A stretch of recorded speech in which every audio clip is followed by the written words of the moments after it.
Bismillahirrahmanirrahim. Assalamualaikum warahmatullahi wabarakatuh.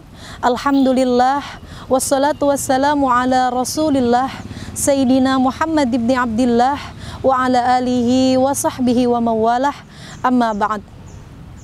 Para sahabat muslimin dan muslimat yang dirahmati oleh Allah subhanahu wa ta'ala, puasa Ramadan adalah puasa yang diwajibkan oleh Allah subhanahu wa ta'ala bagi setiap mukmin.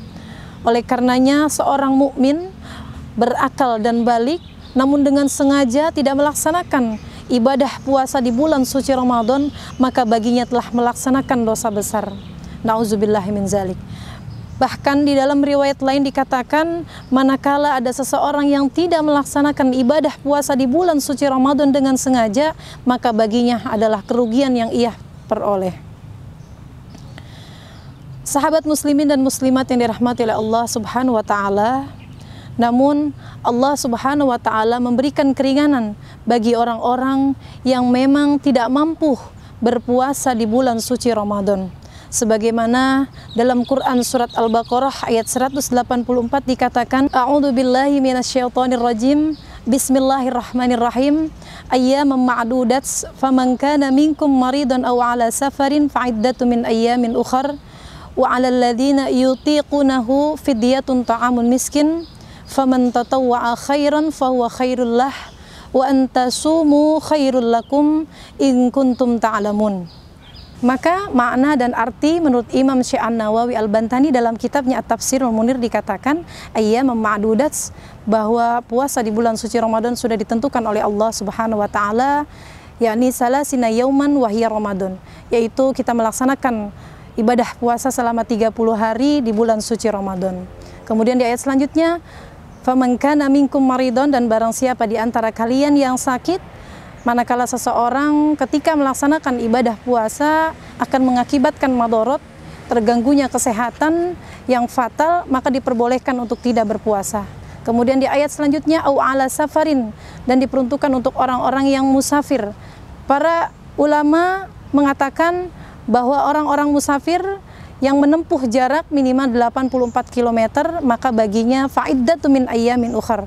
Orang yang sakit tersebut dan orang yang musafir diwajibkan untuk mengqadha puasa setelah bulan suci Ramadan berlalu.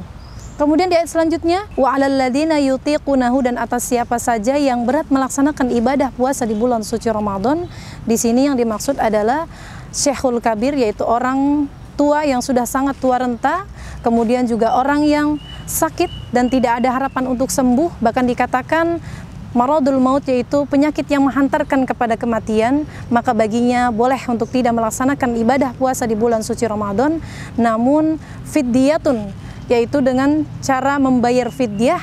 Di ayat selanjutnya, ta'amun miskin, yaitu dengan cara memberikan makanan bagi orang-orang miskin. Kemudian di ayat selanjutnya, faman tatawwa'a khairan fahuwa khairullah, maka barang siapa yang ingin bersedekah, di dalam ayat ini maksud sedekah adalah menambahkan ukuran fidyah yang harusnya kita keluarkan, maka itu lebih baik baginya. Kemudian di ayat selanjutnya, wa antasumu khairul lakum, maka berpuasa itu lebih baik bagi kalian, in kuntum ta'lamun, jika kalian mengetahuinya. Bahkan di dalam kaidah fikih dikatakan, semakin berat amalan yang kita kerjakan di hadapan Allah Subhanahu wa taala, maka semakin banyak nilai pahala yang akan kita peroleh. Maka demikianlah tafsir yang berisi tentang tanggung jawab orang-orang yang tidak berpuasa di bulan suci Ramadan menurut Imam An-Nawawi Al-Bantani dalam kitabnya At-Tafsirul Munir. Lalu kemudian bagaimana tata cara kita mengqadha dan membayar fidyah menurut ilmu fiqih? Menurut para ulama Syafi'iyah, diantaranya Imam Nawawi Al-Bantani di dalam kitabnya Kasyifatus Saja dikatakan bahwa orang-orang yang diwajibkan yang tidak berpuasa di bulan suci Ramadan setelah Ramadan itu berlalu, maka orang yang tidak berpuasa di bulan suci Ramadan dilihat dari kewajiban yang mesti dilakukan. Terdapat 3 golongan. Yang pertama adalah golongan orang yang wajib mengqadha. Yang pertama adalah orang yang sakit, kemudian juga orang yang musafir, dan juga wanita haid atau nifas. Kemudian orang yang diwajibkan untuk membayar fidyah, yang pertama adalah Syekhun Kabir, yaitu orang tua yang sudah sangat tua renta.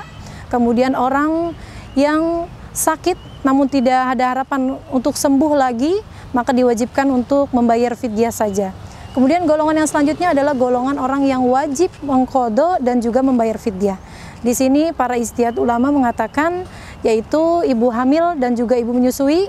Manakala ibu hamil dan ibu menyusui khawatir kepada bayinya saja, maka diwajibkan untuk membayar fidyah dan juga mengqadha puasa. Namun di sini ada pengecualian, manakala ibu hamil dan ibu menyusui khawatir kepada dirinya dan juga bayinya, maka cukup hanya mengqadha puasa setelah bulan suci Ramadan berlalu. Maka demikianlah tanggung jawab orang-orang yang tidak berpuasa di bulan suci Ramadan yang harus dilakukan setelah ibadah puasa berlalu, karena amalan apapun yang kita kerjakan akan dimintai pertanggungjawaban di hadapan Allah Subhanahu wa taala.